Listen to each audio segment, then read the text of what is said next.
Hello everyone, welcome to our channel Beyond Chalk and Compass. I hope you all are doing well.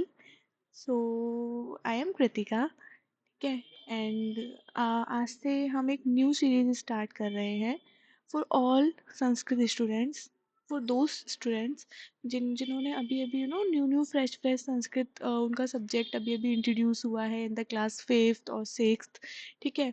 और वो अभी संस्कृत पढ़ना चाहते हैं और उनको डर लग रहा है कि संस्कृत कितना हार्ड होगा, उन सबके लिए हम न्यू सीरीज स्टार्ट कर रहे हैं from the very first topic, ठीक है।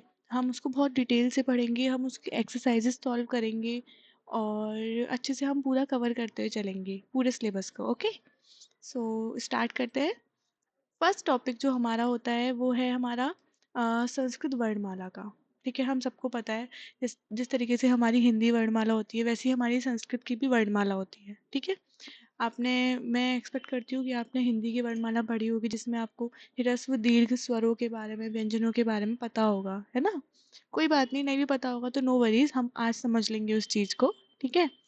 देखो, सबसे पहली चीज़ भाषा, मतलब कोई भी जो लैंग्वेज होती है, Sanskrit is also a language, Hindi is also a language, English language, French, German, Spanish, अलग अलग जितनी भी लैंग्वेज होती है ना, उन सब की जो सबसे छोटी इकाई मतलब यूनिट, जो सबसे छोटा कोई रूप होता है, कोई यूनिट होती है, वो उसको क्या बोलते हैं, वर्ण या अक्षर, ठीक है। जैसे कि आप मान लो मेरा नाम मैंने अभी आपको इंट्रोड्यूस किया कृतिका, तो कृतिका में जो क है या फिर र है, वो सब क्या है, सबसे छोटी यूनिट है उस पूरे शब्द की, उस पूरे वर्ड की। तो उस यूनिट को हम क्या बोलेंगे, सबसे छोटी इकाई को हम क्या बोलेंगे, वर्ण या अक्षर। इसी तरीके से वर्णों के जो क्रमबद्ध समूह है उसको हम क्या कहेंगे, वर्णमाला, ठीक है। संस्कृत भाषा में वर्ण या अक्षर मुख्यतः दो प्रकार के होते हैं। हमने जो वर्ण या अक्षरों के बारे में पढ़ा है वो दो प्रकार के होते हैं। कौन कौन से? पहला स्वर, दूसरा व्यंजन, ठीक है। अब देखो क्या होगा, स्वर ऐसे वर्ण जिनका उच्चारण करते समय किसी अन्य वर्ण की सहायता नहीं लेनी पड़ती, समझ रहे हो। मतलब ये ऐसे वर्ण हैं जिनको आप फ्रीली बोल सकते हो, ठीक है। एकदम उनके लिए आपको किसी दूसरे वर्ण की हेल्प नहीं चाहिए, ठीक है। इसको भी हम भी समझेंगे आगे एग्जाम्पल्स के थ्रू, ठीक है।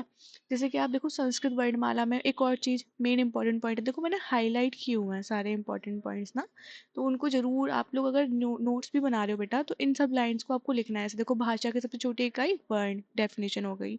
वर्ण कितने प्रकार के होते हैं, दो प्रकार के होते हैं। कौन कौन से? स्वर और व्यंजन। स्वर ऐसे वर्ण जिनका उच्चारण स्वतंत्र रूप से होता है, मतलब जिनके किसी की सहायता नहीं लेनी पड़ती, कोई हेल्प की नीड नहीं होती।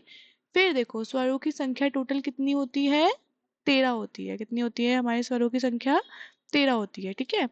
और एक सेकेंड, हाँ, स्वरों की संख्या हमारी कितनी होती है? 13। अब इनको हम कैसे लिखेंगे यहाँ पे बताएंगे, देखो कैसे लिखते हैं। देखो, सबसे पहला स्वर हमारा कौन सा आएगा? आ। अब इसको हम हिंदी में कैसे बोलते हैं? छोटा आ, बड़ा आ, है ना। बट हम संस्कृत में इसको क्या बोलेंगे? हिरस्व आ। क्या बोलेंगे? हिरस्व आ। और बड़े आ को हम क्या बोलेंगे? दीर्घ आ। तो ये जो हिरस्व आ और दीर्घ आ है वो हमारे क्या है, सबसे पहले स्वर है, ठीक है। आ से अश्व। अब आ के लिए ना देखो किसी की हेल्प नहीं लग रही है, मैं आपको ये कॉन्सेप्ट बताऊंगी वर्ड वर्ड मतलब मेरा मीनिंग क्या है हेल्प लगने से, ठीक है।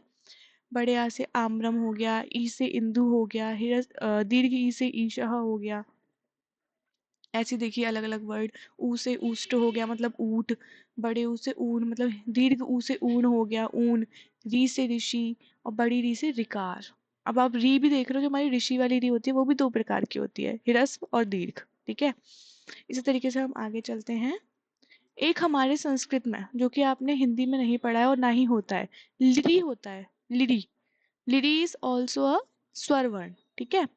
ए सह, ए से एषणा मतलब हिरस्व ए से एषणः तीर, और दीर्घ ए से एरावत हाथी, ठीक है। हिरस्व ओ से औषधि, औषधि जो आप कूटते हैं दवाइयाँ, और दीर्घ ओ से औदानिक, है ना, ये सारे। अब देखो जो आपने स्वरों के बारे में पढ़ा था, हम एक बार क्विक रिवीजन करते हैं। क्या? सबसे पहले हमने क्या पढ़ा? वर्ण। वर्ण क्या होती है? भाषा की सबसे छोटी इकाई क्या होती है? वर्ण होती है। भाषा की सबसे छोटी इकाई वर्ण होती है। वर्ण कितने प्रकार के होते हैं? दो प्रकार के होते हैं। कौन कौन से? स्वर और व्यंजन, ठीक है। स्वर किसे कहते हैं हम? स्वर ऐसे शब्दों को कहते हैं जिनको बोलने में किसी की सहायता नहीं लेनी पड़ती, ठीक है। अब हमारे स्वर कितने प्रकार के होते हैं? 13 प्रकार के होते हैं। स्वर होते 13 प्रकार के हैं, लेकिन स्वरों के जो भेद होते हैं, देख रहे हो यहाँ पे भेद मैंने लिखा है, 3 भेद है ना। तो स्वरों के भेद कितने होते हैं? 3। जैसे मैंने आपको भी बताया, हिरस्व मतलब छोटा, दीर्घ मतलब बड़ा, और प्लुत हमारे संस्कृत में होता है। इसका हम अभी पढ़ेंगे डिटेल से, ठीक है। तो देखो, हिरस्व, दीर्घ और प्लुत, ठीक है ना। अब देखो, इनको हम विस्तार से पढ़ेंगे अभी। हिरस्व स्वर, ऐसे स्वर वर्ण जिनको बोलने में एक मात्रा का समय लगता है। एक मात्रा मतलब कि कम समय लगता है, थोड़ा समय लगता है, कम टाइम में बोले जाते हैं, उनको हम क्या बोलेंगे? हिरस्व स्वर। देखो, ये टोटल कितने होते हैं? 5 होते हैं। कौन कौन से हैं ये? आ, ई, उ, री, लिरी। लिरी इज ऑल्सो हिरस्व स्वर, ठीक है। इसी तरीके से दीर्घ स्वर क्या होंगे? जिनको बोलने में 2 मात्रा का समय लगेगा। अब 2 मात्रा मतलब जो ह्रस्व स्वर होते हैं ना, उनसे थोड़ा सा ज्यादा समय लगता है। अब आप बोल के देखो, एक तो बोलो आप अ, और एक बोलो आप आ, एक बोलो ई, एक बोलो आप ई, एक बोलो उ, एक बोलो आप ऊ। तो देख रहे हो, ज्यादा समय लग रहा है, ठीक है। दीर्घ स्वर के जो 4 स्वर है, ए, ऐ, ओ और औ, इनको क्या बोलते हैं हम? संयुक्त स्वर। संयुक्त मतलब 2 स्वरों से मिलके बने हैं ये। देखो, जैसे आ प्लस आ धन ई, मतलब हिरस्व ई या दीर्घ ई लगा देंगे तो ए बन जाएगा। आ प्लस हिरस्व ए लगा देंगे तो दीर्घ ए बन जाएगा। आ प्लस उ या दीर्घ उ लगा देंगे तो ओ बन जाएगा। आ प्लस ओ लगा देंगे तो औ बन जाएगा। देख रहे हो? इसी तरीके से जो हमारा ये प्लुत स्वर है, ये क्या होता है? प्लुत स्वरों के उच्चारण में 3 मात्राओं का समय लगता है। जैसे कि ये देखो, इसका ना एक साइन होता है, ये जो 3 बना हुआ है ना, बेसिकली ये इसका साइन है प्लुत स्वर का। बेसिकली ये जो आपका प्लुत स्वर होता है ना, ये आपके नॉर्मल क्लासेस में या हमारे नॉर्मल सिलेबस में नहीं इंट्रोड्यूस होता। ये वैदिक, जो हमारे वैदिक मंत्र होते हैं ना, वेद होते हैं, पुराण होते हैं, उनमें यूज होता है। जैसे कि हमारा ओम बोलते हैं हम, आपने गायत्री मंत्र सुना है ना, ओम भूर्भुवः स्वः, उसमें, ठीक है, ऐसे ओम में यूज होता है इसका। तो आपको इतना डिटेल में इसके जाना नहीं है कि प्लस स्वर क्या होते हैं क्या नहीं होते, ठीक है। बस इतना याद रखना है कि 3 मात्रा का समय लगता है, इसका साइन ये 3 है, ठीक है। और ओम, इसका एक उदाहरण याद कर लो। बेसिकली हमको याद रखना है इसको, ह्रस्व स्वर और दीर्घ स्वर को, ठीक है। इनको अच्छे से याद करना है आपने, ओके। आगे चलते हैं अब हम नेक्स्ट टॉपिक। एक हमारा एक इम्पॉर्टेंट टॉपिक आता है जिसको बोलते हैं हम, आपने देखा होगा हमारे संस्कृत में ना, शब्दों के पीछे 2 बिंदु लगे रहते हैं। उनको हम बोलते हैं शब्दों के पीछे 2 बिंदी है। बट उनको एक्चुअल क्या बोलते हैं हम? रियलिटी में क्या बोलते हैं हम उनको? विसर्ग। क्या बोलते हैं? विसर्ग।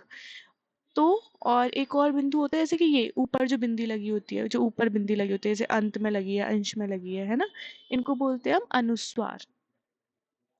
स्वरों के बाद लगने वाले अनुस्वार और विसर्ग ना तो स्वर होते हैं और ना ही व्यंजन होते हैं। तो इनका उच्चारण स्वतंत्र रूप से नहीं हो सकता, मतलब ये इंडिपेंडेंटली नहीं बोले जा सकते, ठीक है। स्वरों के बाद लगने वाले अनुस्वार और विसर्ग कहाँ लगते हैं? ये स्वरों के बाद लगते हैं, हमेशा स्वरों के बाद लगते हैं। और ना तो स्वरों के बाद लगते हैं, पर ना तो ये स्वर में काउंट होते हैं और ना ही ये व्यंजन में काउंट होते हैं। मतलब ना तो इनको हम वोवल बोलते हैं, ना ही इनको हम कॉन्स्टेंट बोलते हैं। समझ रहे हो? तो इस बात का आपको ध्यान रखना है, ठीक है। अब देखो, जैसे अनुस्वार का उदाहरण क्या हो गया हमारा? ये अंत, अंश। विसर्ग का उदाहरण क्या हो गया? अतः, प्रातः, ठीक है। तो इसी तरीके से अब हम पूरे स्वर का एक बार क्विक रिवीजन करते हैं, ठीक है। पूरे स्वर का क्विक रिवीजन करेंगे, साथ में बोलेंगे आप सब लोग। अगर देखो, मुझे पता है कि आप लोग मुझे देख रहे हो, ठीक है, सुन रहे हो, बट अभी मेरे साथ साथ नहीं बोल रहे हो, लाइव नहीं है ये क्लास। बट आपको मेरे साथ साथ रिपीट करना है, ठीक है। हमने सबसे पहले पढ़ा वर्ण। वर्ण किसे कहेंगे हम? भाषा की सबसे छोटी इकाई को हम क्या कहेंगे? वर्ण। भाषा की सबसे छोटी इकाई को हम वर्ण कहेंगे। वर्ण कितने प्रकार के होते हैं? 2 प्रकार के होते हैं। कौन कौन से? स्वर और व्यंजन, ठीक है। स्वर किसे कहते हैं हम? जो बिना किसी सहायता से बोले जाते हैं, ठीक है। कितने प्रकार के होते हैं? 13 प्रकार के होते हैं, ठीक है। पर स्वरों का भेद कौन कौन से होते हैं? 3 भेद होते हैं, ह्रस्व स्वर, दीर्घ स्वर, प्लुत स्वर। ह्रस्व स्वर कौन से होते हैं? जिनमें एक मात्रा का समय लगता है। वो कितने होते हैं? 5 होते हैं। कौन कौन से? आ, ई, उ, री।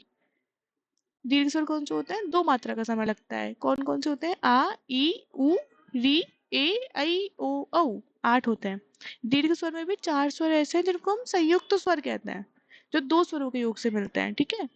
फिर आता है हमारा प्लुस स्वर। प्लुस स्वर किसे कहते हैं? जिनमें 3 मात्राओं को समय लगता है और उसका साइन क्या होता है? ऐसे 3 होता है। इसका उच्चारण वैदिक मंत्रों में होता है।